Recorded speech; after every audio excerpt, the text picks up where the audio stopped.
Thanks everyone to tuning in to 89.1 The Word in Praise podcast. If you're not watching us, maybe you're listening to the audio. My name's Aaron, as always, and I'm joined today with Ben, who is the director and co-writer of the upcoming film Pastor's Kid. And we're also joined by a very special guest, Courtney, who is the star of the film. Thank you. Well, hello. Thank you for having us. Yes, Oh, thanks for having us on, welcome, man. welcome. Yeah, absolutely. So Okay, I'm on let's, pins and we're going to needles. go. I'm on pins and needles to know your thoughts on this film. So we'll have to see. I'm excited to hear your thoughts. Yeah, so thank you guys so much for allowing me to screen the film. So for the audience, I've already seen the film. It's coming out March 15th. Yes, we're in Yes. theaters nationwide March 15th. And hopefully if it's successful, it'll expand to some other cities. But yeah. Okay. Um, and then this also is rated R. So just Mhm. a heads up for our viewers and our listeners. It's going to be an interesting conversation today because this film really hits on some very serious subject matter, some very real life topics and subject matters too. And you guys did not shy away from life in this film. You didn't water down the Christian story or the walk of a prodigal when you did this film. So I'm excited to get into all of that with you guys. Awesome. So let's hit on that first part. It's rated R. Let's hit on even before that. Let me just Yeah, get it out yeah. of the way because I built the suspense with you guys. I did watch the film and I went in fact, it's on my notes here. I have 2 pages of notes that I wrote while I was watching the film. And the one line here that I think you'll like, Ben, is I went in a skeptic and I came out a supporter. Oh, thank you, Jesus. Thank you, Jesus. Oh, good. I Uh, love that. so I went in a skeptic. Obviously, whenever you hear of, oh, yeah, here's a Christian film and it's rated R. Mhm. And I think most people think, okay, R like, other, Jesus movies where it's just like graphic violence, Mhm. things like that. But then you see what it's rated R for, and it's language and it's drug use. But then you see what the story is, and you go with the character on this journey of seeking pain, loss, reconciliation, redemption. Mhm. And by the end of it, you're like, okay, I was at least. I was okay. I get it. I get Awesome. it. And it's such a beautiful story. So this is based on a true story, right? Yes, yes. So I worked for a church in Orange County, California called Mariners Church. And it was a friend of mine that I'd worked with for years. And for one Easter, we needed a testimony story. Like we were scrambling to find one for an Easter service. So she's like, "I've got a story. I'll film my story." So I'm the video guy, you know. So I record her story, and it's this journey that she told.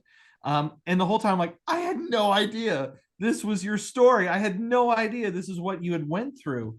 And I just remember editing together her testimony the entire time. I was just bawling my eyes out because of how authentic she was. And basically, if I can just give a quick synopsis, is just basically her mom was an alcoholic, and so all growing up, this she had to raise her little brother as her mom was an alcoholic.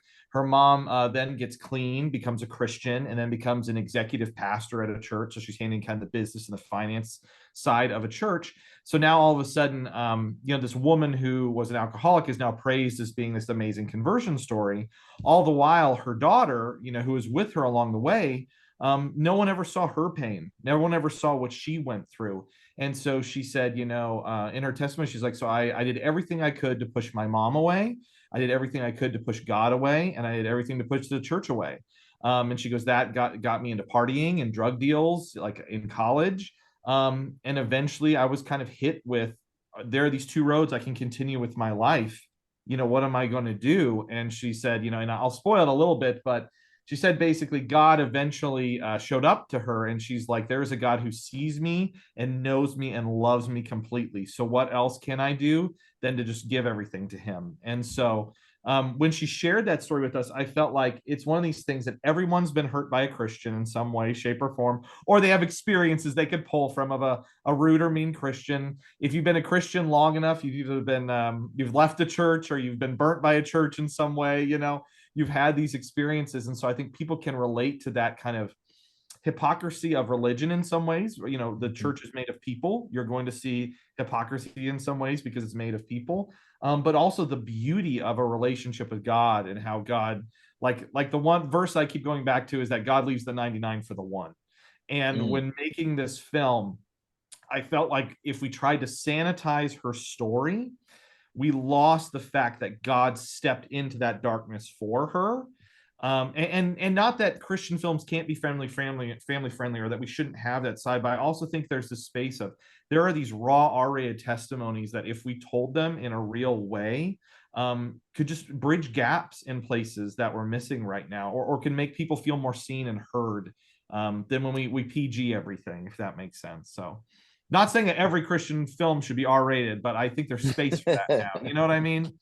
So, Yeah, right. yeah, no, and I felt that like just collectively as a culture that, we I think in general we want to stop pretending, or at least mm, we want to really see reality in what it's for, because it's just I'm just feeling it in the air. I don't know if it's just me, just in general. I just think the way everything's going, like we want to tell the truth. yeah, yeah. Tired Yeah. of the fake. Even you can even play that Yeah. to like the social media side. I feel like people are tired of this phony aspect that people are putting out, and that's very similar to what the church does often, as we put on this face, whereas behind closed doors we're broken and hurting. And so I think, yeah, I think our culture's ready for authenticity and reality. So, I think that's what makes this movie stand apart from others that you see, again, is because there was not a shy away from, hey, you know what? The story includes this aspect of someone living the party life, and there's a lot of hard language in that. And mhm, there's, this story includes drug use, and you know what? It's what happened. It's not, we're not glorifying it. We're not saying it's right. We're not condoning it even. right, But right, right. this is a true story. This is what really happened, and how you can best relate to that is by telling the truth. I think you're absolutely right in that brute honesty portrayal of the story um really made an impact. And it's also the way that it's shot is an art house film, right? Mhm. So watching it, you kind of tell, like I'm sitting there and I'm like, okay, this is a little different than your normal movie setup, if you're talking about the major studios. Mhm. So talk about kind of that element, and then we'll get a little back to the storyline here. Yeah. Kind of the word art house Christian is kind of what's been thrown around, art house Christian film. And there's a couple of elements to that, but one of them is basically the pacing of the film is, it's as if we took a documentary crew and just dropped them into the life of this woman over the course of a handful of days. And so what you're seeing is in the mundaneness of her everyday life, certain things are being triggered and brought up, that were in her past. And so because of that, there's not this huge plot moving everything forward. There's not these like checking off the boxes of a traditional storyline. It's as if, she's having to put on this front in her everyday life as things are being triggered of trauma she's had in her past. And slowly we're seeing God be with her through that and chip away and break open her heart, for an experience possibly at the end of the movie that I don't want to spoil too much. So, but Courtney even had very intentional ways in her performance that she tried to show that. Yeah, so when we say the word slice of life, I always, I definitely remember thinking it was just very important to see her see the juxtaposition as how is she around people, and then how is she by herself, and then and I completely forgot that I even made this choice until Ben and I were talking about it. I said, "Oh yeah." I remember saying we never see Riley emotional around people. It's always when she's by herself, and then she'll never really open up, around friends. Because I said this morning, like, how many times do we go in our bathroom a mess, and then clean up, and then step out and put a smile on for the world? And then and I just felt that was very important for this story, because like you said, Ben, just a second ago, we just don't know somebody's story. We Mm. just don't know what they've been through. Um, and I want to touch on something that else that was said earlier, just like on how on the R rating. It's just that we hear these stories all the time of these born again Christians, and then but we don't hear the specifics of their story. Um, and not to glorify any of it. It's just a picture of what is. But how then do we honor this person's journey to where they got without incorporating the whole thing? Because we are the sum of everything that we've done and everything that has happened to us. And so in order to celebrate who that person is in this moment, we celebrate every step of the way that got them to this person. And and I just feel like this is just one of those stories. Just one of them.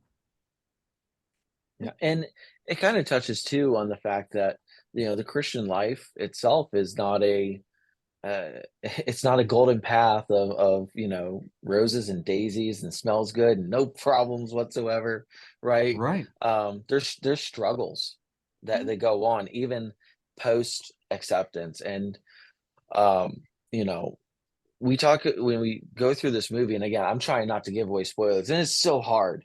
Oh, the Dude, worst thing you guys did to me was let me see this movie beforehand, because there's so much like I want to get into, but I don't want to spoil stuff. But she it's has okay. this I think if we conversation. just keep the ending, maybe we'll just keep that ending and Yeah, just say something yeah, happens in the end, but the rest, let's chat about yeah. it. Feel free. Um, so I actually find that you guys are able to drop in little moments of humor in this. And I found it humorous too, because again, everyone has their own story. Mine, I've got a backstory. Everyone's got a backstory.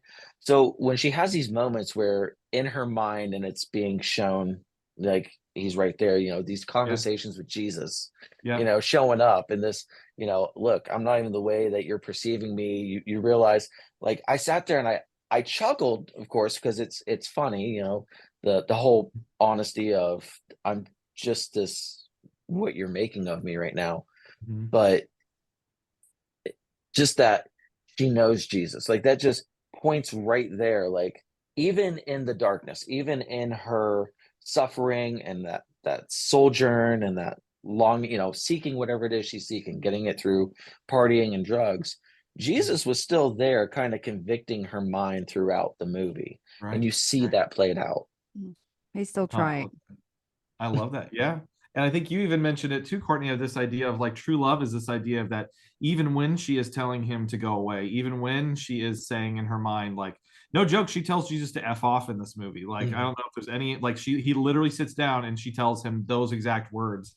And it's really funny because my mom has a story that's a hard story. And she talked about how whether we want to agree, like accept it or not, we've all said that to Jesus at one point in our mind and in our life. Is there something we want to do that we know that we shouldn't? There's a path we want to head down that we know we shouldn't. And we tell Jesus, F off. I don't want you right now in my life. And that's what this film, I hope that with the way we portrayed these things, that people can come into it with an open mind and put aspects of themselves or reflect aspects of themselves in the story and say, what are those areas in my life that I'm running for God, or how has God used my story in a way that God has used her story, or can God use my story in the way that God's used this story? I'll say that's been really interesting, is as we've been kind of sending it out for people to watch. We have not gotten a ton of criticism. I'll be honest with you. There's only been a handful of criticism before they watch it. Then they watch it and they come back very inspired and excited. And one group was a group of conservative Christian women, like older conservative Christian women from the Midwest. And we let them know ahead of time, like, hey, this is R-rated, it's got language, it's raw. And they're like, I don't necessarily agree with all that. But then they watched it and they stepped away and they said, in college, I knew this person, or in college, I did this thing. And it made them feel like they could open up about their own past and their own stories. And in our Christian culture, sometimes it's hard to do that. Sometimes it's hard to be transparent because we want to put up that facade. So I hope this film can help people feel like they can share their own stories. So And this, we also, again, we've talked about the coarse language. Now, it is, I think, important for some people to understand, this movie doesn't go into sex, nudity, violence. I mean, you really don't see too much of that. I think mom deals with boyfriends or something at one point, but it's very vague. right.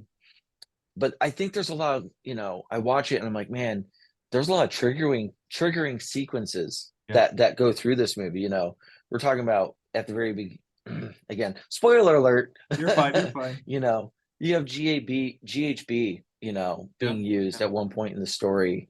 on an unsuspecting, victim. And again, with the drug use, the drug dealing, it's just I don't even know where I'm going with this. Yeah. Yeah. It's just interesting to me that again, I went into this going, man, I don't. How are they going to pull this off? Hmm. Um, but you do. But the Oh, triggering sequences is where I was going here. Is that I know for a lot of people, they're going to sit there and be like, man, this is I haven't been able to talk about this part of my story, or yeah. was impacted by this, and wow, Jesus still cares about this person. Mm-hmm.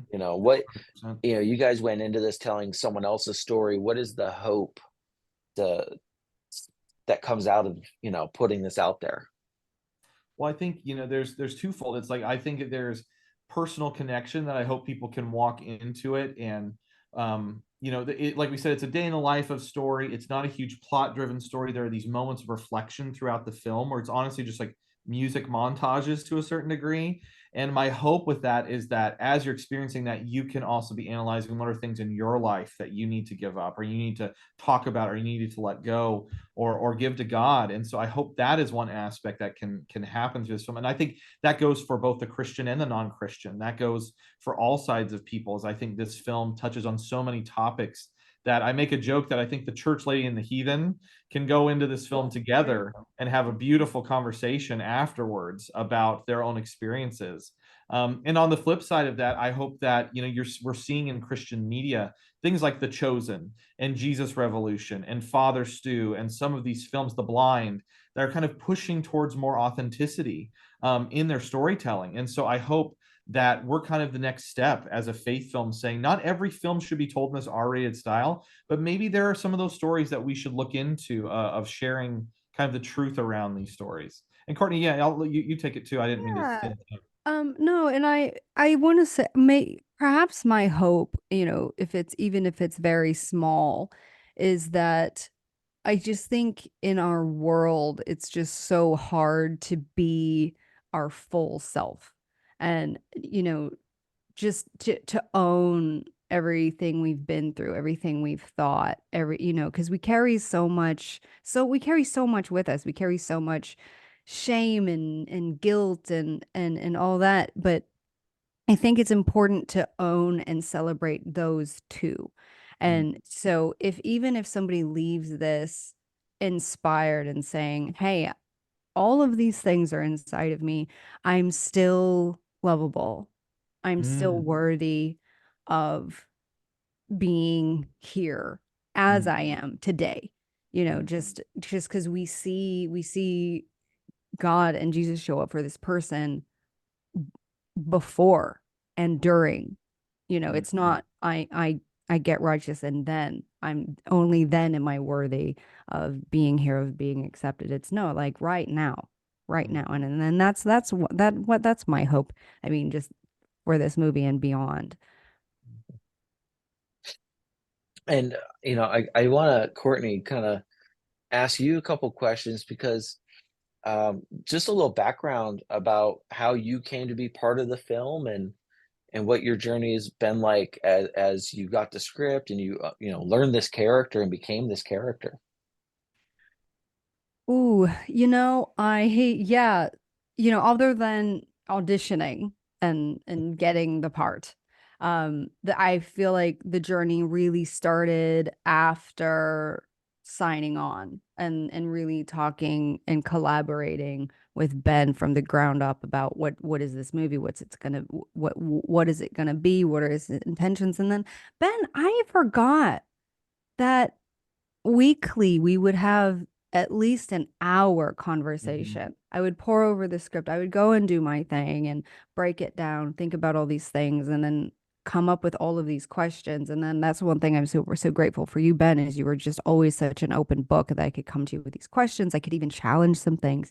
Mhm. Um, to say like, hey, this is really what feels authentic and um to me. And then, I think it was particularly the way I build characters is obviously I only have my life to use to bring it to life. And then obviously a lot of research um And then, oh gosh, I'm on some kind of tangent, but I like it. And then, so one of my big takeaways, I don't even know if this is related to the question you asked. One of my big takeaways from this movie, and I think that's part of the greatest thing about being an actor is you get to be immersed, and I feel very invited into this world that I wasn't otherwise a part of, is the praise and worship music. You Ben sent me all these playlists, and then from visiting Mariners and seeing this music, this people singing their hearts out, beautiful music, and it's all in the name of Jesus Christ. I still love that genre of music, and it's all because of this, of having done this role, lived in this world for X amount of time that I inhabited it. Yeah, we talked about a It- lot it's how. Oh, sorry. Go ahead if you. I was just gonna say it's funny that she mentioned that Courtney, you mentioned the music because I was one of those kids that was like in the church every time the doors were open. And those early late 90s, early 2000s when you had that worship music. In fact, the song that's in the movie, and I'm not going to Yeah. give away the song, but with the hand motions, I'm sitting there doing the hand motions Yes. because I'm having Yes. flashbacks to like church camp. Dude, there Because you that's a go. song that we sang every week, every Wednesday, every youth group, it Yeah. was all the time. Yeah. So and it is such beautiful music when you get into worship. Ben, go ahead with what you were getting ready to Yeah. say. I was just saying, like, as we were kind of talking through it, we wanted to kind of have this distinction a little bit between, like, there is, the religious organization of the church. There is the building of the church, that aspect of, I'm going to say religion, but you get what I mean. It's, you have the church organization, right? And within that can be different hypocrisies. There can be hurt feelings. It's made of people. You're going to have that. It is what it is. And there's also beautiful things that happen within that. I'm not trying just to be negative towards the church by any means. But on the flip side, there is your personal relationship with God, right? Your personal relationship with Jesus. And so even when discussing with Courtney of how we wanted to express a lot of these things, the best way that I feel like I could find that is through music and is through art. It's like that is something that I know a lot of it's tied to, like, let's say the corporate side of the church, right? But if you just strip that away and just enjoy the power of the music and the power of the art, that's when you get that feeling. And so later on in the film, when she has this, let's just say, experience of some kind, those were the kind of the emotions we were trying to pull from. Is it was apart from the organization side, that was getting down to her experiential experience with God and her relationship with God. And so that's where the best way I could express that was like, here's all these songs that move me, like, have moved me over the years, hopefully that can connect with you. And so yeah, it was a great experience. Lots of Chris Tomlin and Matt Redman, I'm Oh, sure. there you go. There you go. Hillsong, dude. Hillsong still gets me, man. They still Yeah. get me. Yeah, Oceans every time. Oceans. Dude. Yep. Oh man. But even funny Don't talking get me about started on music. music. That's what I do, and Yeah, we'll yeah. talk all Talking about day. music and how earlier we got on, we were talking about Tooth and Nail music and Solid State, like in the early 2000s. Courtney, I'm not sure if you know too much of this, but maybe we've talked about it. In the early 2000s, there were all these Christian punk and hardcore bands that came out that were like huge. And then I'm talking like POD, Under Oath, Norma Jean, Creed, right? yeah. Wasn't Creed? Creed was Crazy. huge. Early 2000s, like every like great hardcore band was like a Christian band at the time. And Even that's the thing. Switchfoot. Switchfoot, Yep. Ryan K. You Yeah, had like, and that's where you had this music that was bridging that gap, right? And I'd say more on the hardcore side, you were finding music that was really raw and dark and talking about these struggles as Christians. And I remember, like, I was in like high school at the time, and it was a beautiful time to be a high schooler, is all I have to say. But I would look for Christian movies that would try to express something similar. I'm like, if you can do it in music, why can't we do it in movies? And so I literally would like go on christiancinema.com and just buy all of these Christian movies and watch them. And I would be so disappointed each time. And not that they're all bad. I'm not trying to, like, again, kind of poop on all those, but they just weren't hitting what I was getting Right. from that, like, raw, like, Christian punk rock, Christian hardcore, all of that stuff. And so, for me, I've had this passion of how do we bring that to film? How do we bring that to cinema? Because there are so many young Christian filmmakers I know, or young Christians who are filmmakers, who want to share stories of faith in this authentic way, and they're terrified because they're worried they're going to get ripped apart. They're worried that they're going to be judged on either side, and they just honestly don't feel like there's a space for them. And so they just don't tell fake stories, is they just tell any other story and they don't touch on that. We And so were scared too. exactly. And for us, if you're asking the truth, I'm terrified for our movie to come out in the next couple of weeks. But thankfully, we've been getting great reviews. I'm very proud of what we did. I feel like the Holy Spirit led us every step of the way.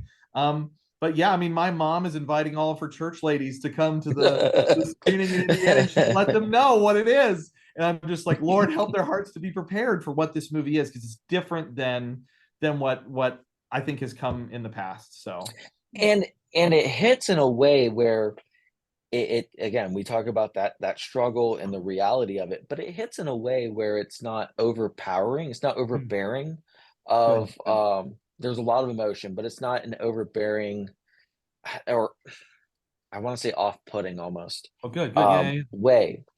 So, because you watch some movies and it's just like they pour on the emotion and you're just like wrecked throughout the whole movie. This, it's not lighter, but it's just It real. lets I up. mean, the best way to put it, it is definitely real, because it's not all, yeah, you may be in the dark moments, but those dark moments aren't just full of dread and that stuff there. There's lighter moments in that darkness. And I think you guys did a great job of even showing that part of it where, yeah, she's searching, she's lost, but, still there's this like slight optimism that goes throughout the movie that you can sense. That's great. Wow. I love that. Wow. Even It's we were just- talking too, like how her friends, we didn't want to make anybody fully a villain in the film. We wanted there to always be an upswing for people. And so, we have her friend Tim is one of my favorite characters in the movie, but their little banter together is so fun, and he brings a lot of levity. But you also see that there's this parasitic type relationship where he wants drugs, she has the drugs. So you're sitting here wondering how much of the friendship is just him using her to get free drugs. But then also he saved her from two predators at a bar, so he cares about her. And so that's something we really wanted to try to show, is not was it paint anybody one dimensional, but show some layers to everybody. Even her stepdad, I was kind of yells at her at one point for coming home drunk, and we didn't want to leave it where her dad was just mean and walks away, but he apologizes for going too far at one point. So we wanted to make people real people in the film, and hopefully that's kind of what you're talking about. Is it isn't just like, oh, she's with these bad guys who do bad things all the time. It's like, no, they also care for each other sometimes, and sometimes they have deep conversations. She had a support system throughout, whether it was a positive support system or a negative support system. There were people that supported her either way. Yep. No, 100%. So that, I mean, and that again, just what makes this just kind of a very unique story. I definitely see this definitely is a movie about seeking fulfillment, I think, and redemption. I really was sitting there going, this is a prodigal story. If the prodigal son parable was made into a movie, this would be a great example of that, I think. Yeah. No, I love that. Man. And I think and that prodigal element. Go ahead. I was just gonna say that prodigal element is just so emotionally charged. That relationship between mother and daughter. Dude, That's such a beautiful take on it, because I think just this idea of coming home, the prodigal son comes home, and after this journey, after, and then what is that moment of coming home? Right. And that leads up to the ending, which we will not discuss here because we want people to see it for themselves. There you But go. you're absolutely right. The whole movie is kind of that prodigal story. You see someone who finally gets out of the house. It wasn't hit on too much, but it felt like, or sounded like, she was in college. In the situation she was in. So she's away at college and just living the life, drugs, party, all that stuff, almost carefree with what she was doing. Didn't care, I guess, is the better way of putting it. And you see those elements in there, to that slow return back to, hey, I need something more. Like, this isn't doing it for me. Well, and that was one of the goals, is like, with that ending too, and I'll try not to, I'll just say she has a spiritual experience. She sees where there's another road she can take in her life, and whether she chooses to take that or not is kind of left up to the audience to a certain degree. But that was something that we really wanted to show, was have it be authentic all the way through, and have the audience be where you're seeing these things not fulfill her. Just even there's a beautiful scene where her friends are looking for her drugs, and she brings in her drugs, and they're all doing it, and you can just see she's so unhappy. They build up to this party, and you can just see she's not fulfilled in this party. So these things that she's been using to kind of medicate and distract from her past aren't working anymore, and all of it is starting to bubble up.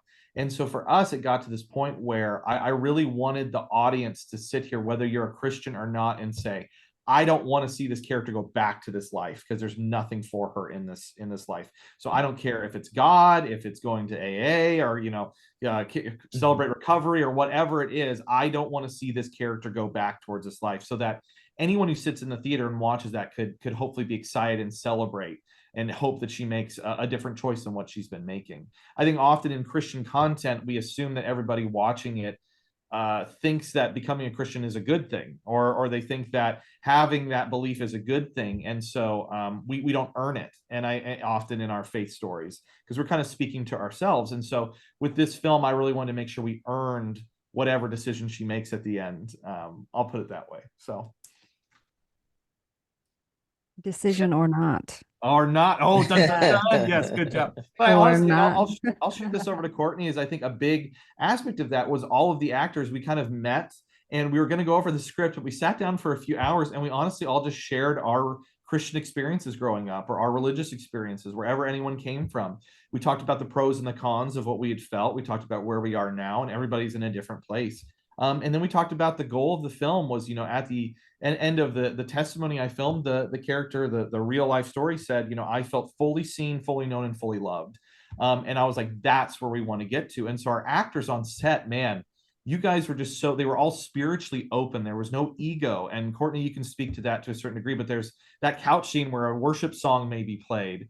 And I had my camera assistant come to me, and he's like, something's happening here, man. Something's happening here. And that's where they were so spiritually open that the Holy Spirit just, or creativity, or however you want to put it, just poured out of them for some of these moments. So Courtney, how did you get to that place? Ooh,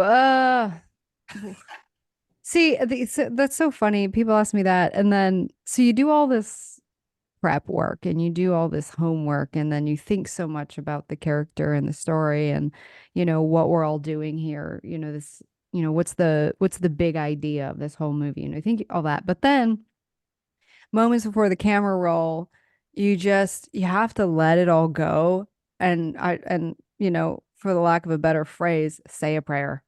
That's it. And then, so, it's always funny, because it's like, Courtney, how'd you do it? In those moments, I don't know. In those moments, I hope, but then there's some other thing that you have to let operate. So it's just so funny that you say that something else is happening, just because I think a lot of the, any prep toward getting creative is just getting your vessel open enough to allow something else to steer you. And so in a way, maybe that's how I do it, is I just get, at the end of the day, you just get out of the way to allow that other thing to work through you. And, and then at the end of the day, you're just so grateful and blessed that you can do that you can be the thing that something else can operate on, for something else to happen that's bigger than you. I love it. Awesome. I love that. That just kind of before the cameras roll, just say a prayer. I've done radio off and on since college. My first go around at college, and that first time I was there, I was on a student station, right? And 2 hours on a Saturday, just had my own little live show DJing, just jogging.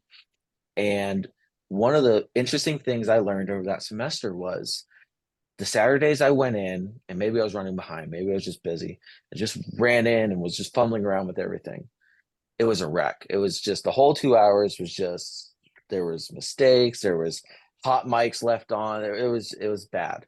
But the Saturdays I was able to come in and just say a simple, just little prayer and just let go and let God.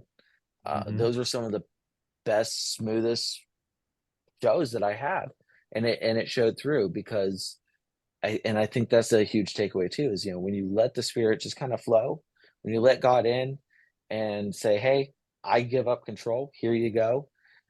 Something beautiful is going to happen, and in those moments, especially with worship, there's a psychological effect in worship that happens. Um, some will call it spiritual, and sometimes, sure. A lot of it's psychological because of the music, because of the tone, because of, we're releasing and we're that meditation that happens within. And I love it. Anytime you get something like that happens, you hear so much from um artists that perform on tour. They say the same thing, man, when we forget to pray, when we forget to give glory to God, everything goes wrong. But when we take those few moments to remember him and to bring him into it, everything just happens to, go the way it's supposed to. Something I'm hearing from that story you just said about being in the booth and DJing, and I think it's so parallel to our movie is, we need those stumbles to appreciate when we're flying, Mhm. and then for Reily, perhaps she needed this stumble, this moment to appreciate when it's like when she can, get out of her own way. How much, you did a lot of prep work for this film. Yeah, how much did you actually get to interact with the person who this story is based on? Did you at all? I have never met her. We follow each other on Instagram now. But yeah, it is funny that I've never met her, but I feel like I've been in her life. I lived her life. And I lived a hold on. I lived a poetic photographic version of her life. So I mean I look forward, maybe she'll hopefully be at Yeah, a screening and maybe I know that would be I'll finally great. get to meet her. The Yeah, legend. basically, yeah, basically, I filmed her testimony, and then I had her and her husband came over to me and my wife's house, and we recorded. We sat down with her for 4 hours, and she just vomited everything out, all these stories. Like there's a moment where so she deals drugs in the film, and her dealer just drops off a bag of goodies, I'll put it that way, and runs away. And she's just telling this as if it was like a normal Tuesday, just no big deal. This happened. And I'm just like, this is insane that this is your story. And so she basically has been I've sent her the script. She's approved, every draft of the script. I've sent her every cut of the film, so she's seen every cut of the film. But she basically just was like, make it your own. And she gave us the freedom just to be like, when I was writing the script, she's like, I have fully accepted that this isn't like my story anymore. This is what you are choosing to express out of my story, and just kind of let us run with it. And so she gave some feedback along the way. There were a couple of drafts in the script where you were talking about even how there's no sexuality in the film. We don't deal with relationships and all that. And we had written kind of a love triangle in the film.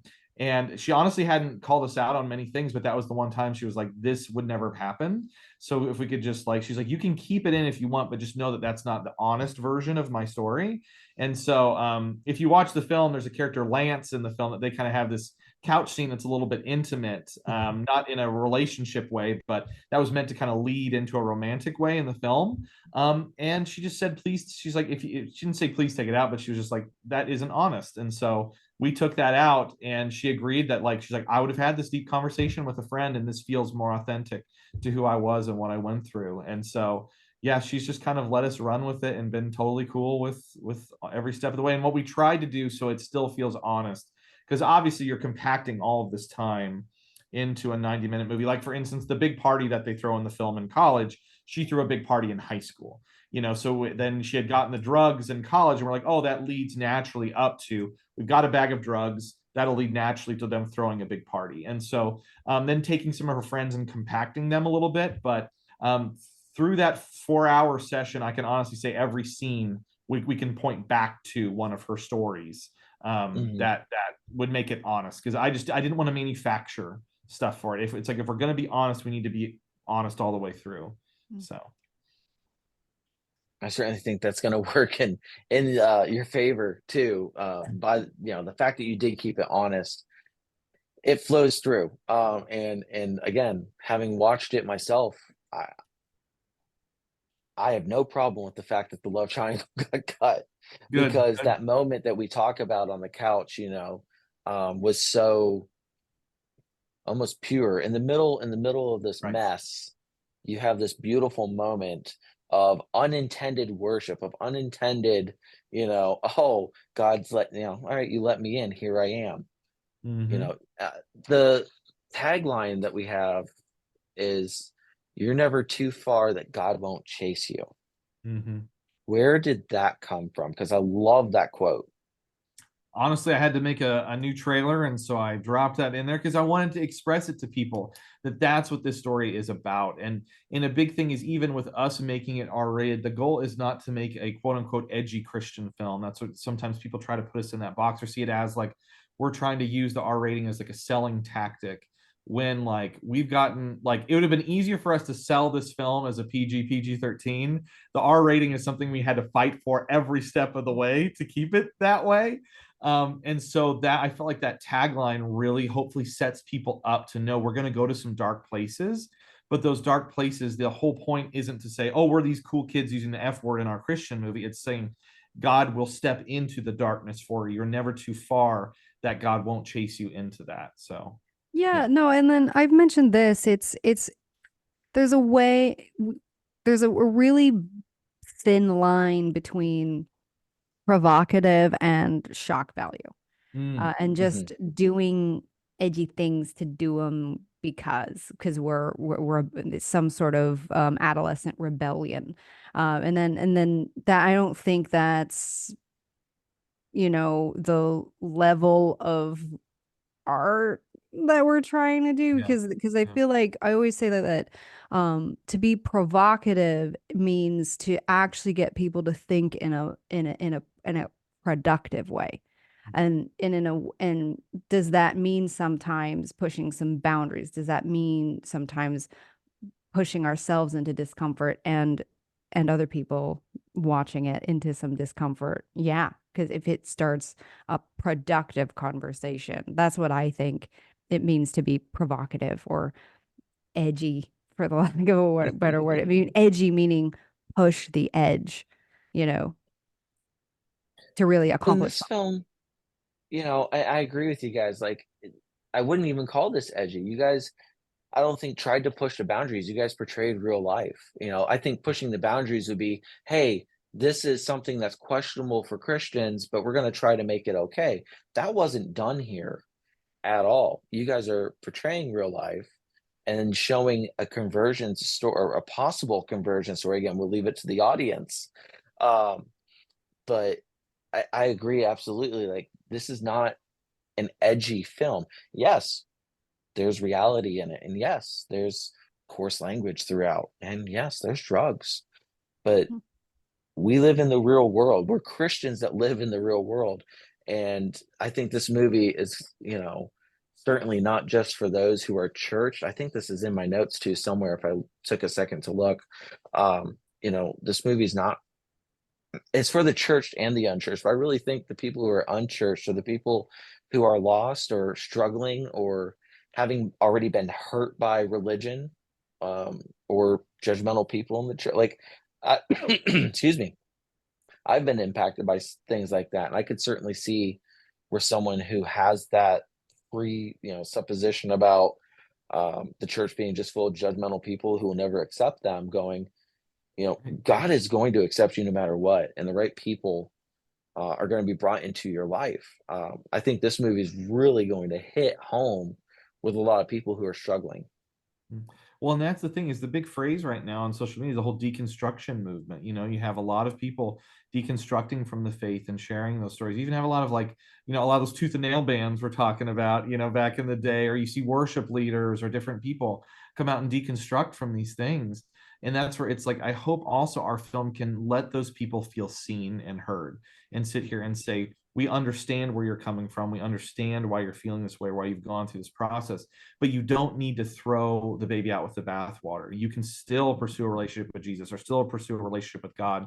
despite that experience that you had, that negative experience you had with the church.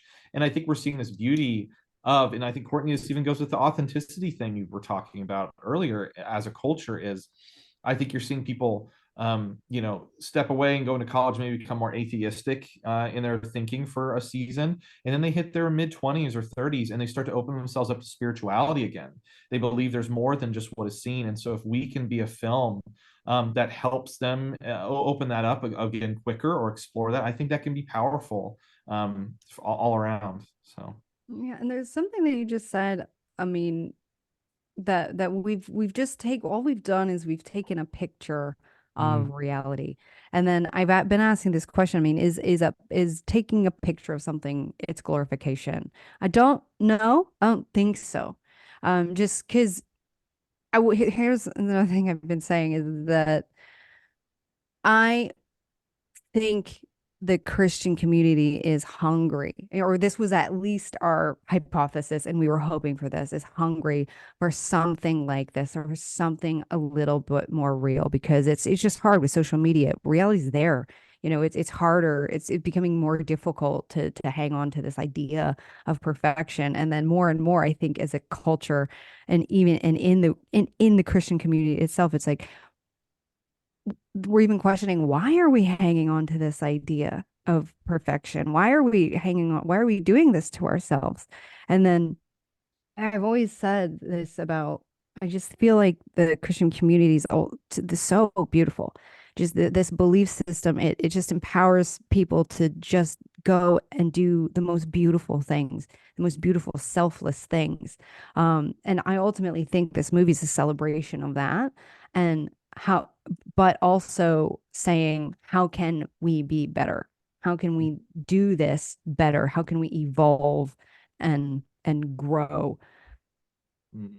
Even what I like too is that when she has this maybe euphoric type moment, it's her getting out of her Western Christian environment and experiencing a different culture as well. It's like, working for a church. I've been to churches all, in different countries, but I've been in services with different people from all over the world, and the beauty of the body of Christ and how everybody is different and they have a different angle, and just how sometimes that shakes you up on areas that you may have been stagnant on, or it calls you out in some areas that you may have, kind of hid away or not think were a big deal. And so there's so beauty, like when I was in Egypt, I'm telling you, the way Egyptians pray is, it is prayer with expectation, full on expectation that God is going to move.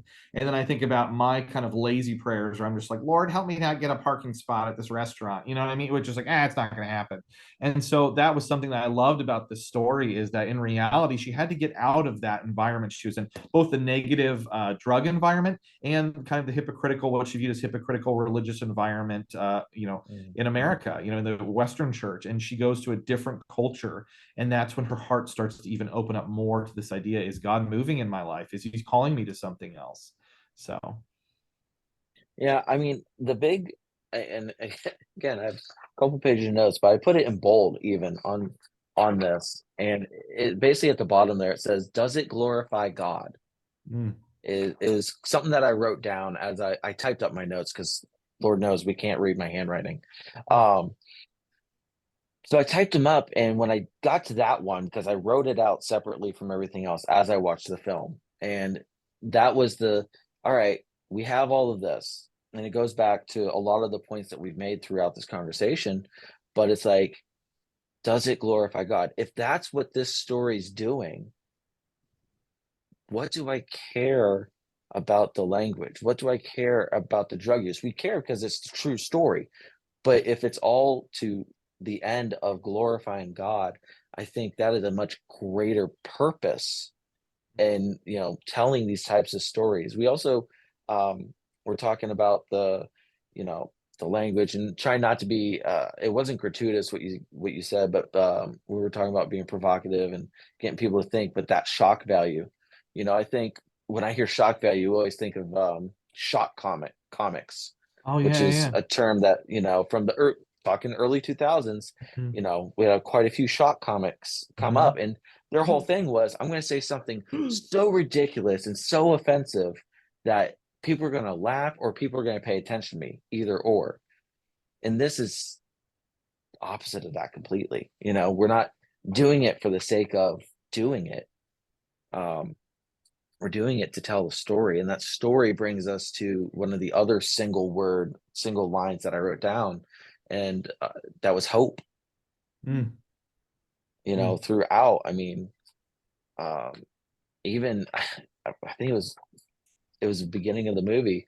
She wrecks her friend's bike in this very, you know, for me, it was a very interesting scene and sequence of events that happened, and kind of the beginning of the end for her as she is wrestling with God and wrestling with this idea of her pain, and just, I think, being done with feeling the way she did while she, you know, still going throughout the movie. But hope is a big part of this film. I love that. Oh, I'm glad you said, because we go to I such dark places, man, that it's like you hope that people still see that there's light at the end of the tunnel, that there's another direction, another option, and that it's not, you know, she doesn't have to stay in this place. She doesn't have to continue in this life. It's God slowly chipping away at her heart or opening her eyes throughout this process of there can be a different path for you. There can be a different direction to go. I love that. That's amazing to hear. and then may I be so bold to hold tight to that we just took a picture. And then because Ben and I, you know, part of my favorite thing about this movie that we've done is just to make a movie ultimately with no agenda. And so with with does it glorify God? Is God just already glorious and we just took a picture of it? And then there's no agenda in that. You know, did we just take a picture? Well, and even going into it, the way that I was trying wanted to express, and kind of, I think, and I may have already told you this too, Courtney, in the beginning, was it was like, why can't we just tell like how any, I'm gonna say secular, I don't like to know that word necessarily, but like a secular story, just like a or what I tell people, I used to say, no, it's like a normal movie that tells about someone's faith journey, just like a normal movie would. And they're like, so it's a Christian movie. And I'm like, well, yeah, but it's like Yes. a normal movie that's just like if any other filmmaker would make a normal movie, and it's about one girl's journey of faith. And I think that's where it's so tricky, is like, you know, even the Christian art house term that we're trying to like coin a little bit, it's because we keep getting put in this box. And so I just hope that when people go see it, just take those expectations away, because if you're expecting on either side, if you're a Christian going into it or a non-Christian expecting to go in and see God's Not Dead, or going in to see, you know, Fireproof, it's like our movie is so in every single way different from these types of film, and the way we shot the film and the way we lit the film and performances and dialogue, storytelling, pacing, it is all completely different than those. So the people, I think, that come into it with just this very open mindset are really enjoying the film. And then any critical notes, I feel like, are when people come in expecting a Kirk Cameron movie. And we keep along the way trying to be like, no, no, no, no, like this is as if a normal movie was discussing someone's faith journey. And if you go into that like a normal secular movie, I think that's where people are getting really excited about it and being moved by it. I gotta say, I absolutely agree with that. I'm just, like, sitting here nodding my head, like, yeah, because I've watched the movies that you just referenced, and I've had the privilege of meeting Kurt years and years ago during Left Behind. Oh, nice. And that first one is you know, banging, dude. That first one's great. Still, I hold to that. I hold to that. But I will anyways, tell you the short version of the story is I grew up off Lake Erie, and they were shooting majority of that film in Toronto. ooh, So it was about 90 minutes away for us, and our local radio station took a couple bus loads of us. Somehow they had a connection of people to be extras. So ooh, in the fun. big airport scene where they're at O'Hare, most of those people are like, I can sit there and point out, be like, oh, I know them. I know them. I was too young. I was already taken. So unfortunately, I didn't make the cut, but I Oh did get to no, meet certain cast members, and it was an amazing time. But that's you're awesome. right, where this film, it does not feel like the Kirk Cameron Christian movie or the Kevin Sorbo Christian movie. This is a normal feel. I don't want to say normal, but It's so secular. I don't want to say right. that. It's so hard You're because right. Like, yeah, it's a regular movie. It tells a faith journey. Right, And I right. get where, everyone especially in the industry are like, they have a formula and they want the formula to work. Like, don't get outside the formula, but you obliterated the formula.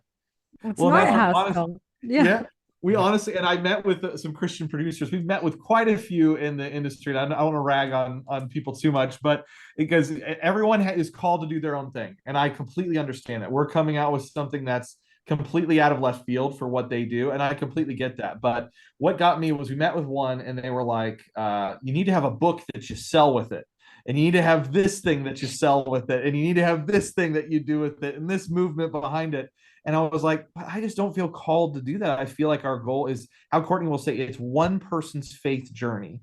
And we're just showing the realities of that journey and then allowing people to walk away and take whatever they want from that experience. And hopefully it's hope. Hopefully it's glorifying God. Hopefully it's giving people purpose. But we were telling one person's faith journey. And the hope is that if this is successful and people want to see more stories like this, that you could just tell those one person's journey without any propaganda behind it, without any book that needs to be sold, without having to try. And not that those things, I'm not trying to say those are all bad, because I've seen those Right. work and I think they can be beautiful. I'm not trying to rag on those at all. I'm just saying that's not what we were called to do. And I think there's space for films like this. They're just one person's powerful faith journey told in a real way. So, And that was the thing too, was one person's faith journey. When it said, based on a true story, what do you think I went to look for first when I was doing my research? Who is I that? was looking for a book. I was looking for, really? who is this about? I was looking for, and of course you're saying all that too. I just squirrel moment here. You're talking about them wanting, you gotta sell a book, you gotta do this. All I can think about is Mel Brooks being yogurt, going Yes, merchandising, yogurt. merchandising. Yes, And yes. Baseball's merchandise. Yes, absolutely. right. Uh, but you're right. Like, that's what caught me off guard too, was in my job when I do an interview, I try to research. I want to know about, like Courtney and you've been, and looking up, all right, what, past credits and where they come from, what is this all about, and who is this about? And I was like, oh, this is not this isn't like based on a celebrity. This isn't based Mhm. on someone who's written a book and done TED Talks or done, all these other motivational speeches. This is an everyday person, and we're just telling her story. Right. And it's such a great way, because you guys went in no agenda, um, trying not to fit that Christian movie mold. Um, really brave, for you guys to set out and do that. And I'm super excited that we're now, what, 2 weeks away from opening. Yeah, March 15th is our opening weekend. And the whole thing, if we can push to your audience or beg them to go see this movie, is that first weekend we have, was it the 15th, 16th, and 17th? It's Friday, Saturday, and Sunday. We'll have show times. They should be up on Fandango here the next week, hopefully a couple of days, but it might be a week. And basically, if we're successful that first weekend, they will expand us to more showings, more theaters, more times. And so right now we're starting in 25 cities. And then hopefully people will flock to those and word of mouth will spread, and then it will grow to more cities and more cities. We even have an area on our website. It's pastorskidthemovie.com that you can go and check the Fandango to see if your city's on there, and some suggestions for demand to get in your area. Because it sounds silly, but say you're at the movie theater going to see Dune 2 in the next couple of weeks. Go up to the manager and say, is Pastor's Kid going to be here? Is Pastor's Kid going to be here? Bug them, because it means something. It really does. When you go up to the managers and you say, I want this movie, it shows that there's a demand for it. So yeah, I'm terrified and so excited at the same time. Honestly, doing these podcasts has been super, so exciting just to see everybody's reactions to this film. So yeah. So pastorskidthemovie.com, and that's also where you can find the backstory, the true story, the testimony, Yeah. of the actual person whose this story is based on, And we put as well as spoiler some warning on other there. like vignettes, right? Yep. We have a lot of other little pieces, so some behind the scenes stuff. So yeah. So yeah, check it out, guys. Pastor's Kid released March 15th. So coming up in a couple weeks, pastorkidthemovie.com.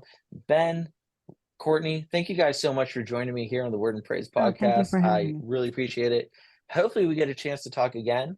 on the next movie, or as we Yeah. move forward with this one. Absolutely. Um, That'd be man, amazing. you guys have a great rest of your day. Thanks, guys, for tuning in.